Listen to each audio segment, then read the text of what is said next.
కాశీలోని పవిత్ర గంగా నది మధ్యలో ఒక పడవపై ఇఫ్తార్ విందు నిర్వహించడం వివాదానికి దారితీసింది. పడవపై చికెన్ బిర్యానీ తింటూ మిగిలిపోయిన ఎముకలను నదిలోకి విసిరినట్లు ఆరోపణలతో ఓ వీడియో సామాజిక మాధ్యమాల్లో వైరల్ కావడంతో స్థానికులు, హిందూ సంఘాలు తీవ్ర ఆగ్రహం వ్యక్తం చేశారు. ఈ ఘటనపై స్పందించిన వారణాసి పోలీసులు 14 మందిని అరెస్టు చేసి అదుపులోకి తీసుకున్నారు.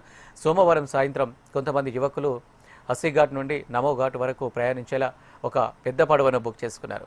పడవ ప్రయాణంలో ఉండగానే వారు నమాజ్ నిర్వహించి అనంతరం ఇఫ్తార్ విందు చేసుకున్నారు. అయితే ఈ విందులో పండ్లు, డ్రై ఫ్రూట్స్తో పాటు చికెన్ బిర్యానీ కూడా వడ్డించారు. ఇక పడవలో ఉన్నవారు మాంసాహారం తింటూ ఆ వ్యర్థాలను పవిత్రంగా భావించే గంగా నదిలో పారవేశారని ఆరోపణలు వచ్చాయి.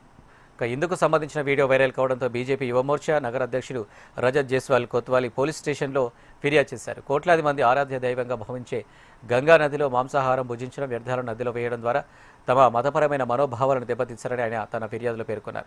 దీనిపై స్పందించిన ఏసీపీ విజయప్రతాప్ సింగ్ ఫిర్యాదు అందిన వెంటనే కేసు నమోదు చేసి దర్యాప్తు ప్రారంభించామన్నారు.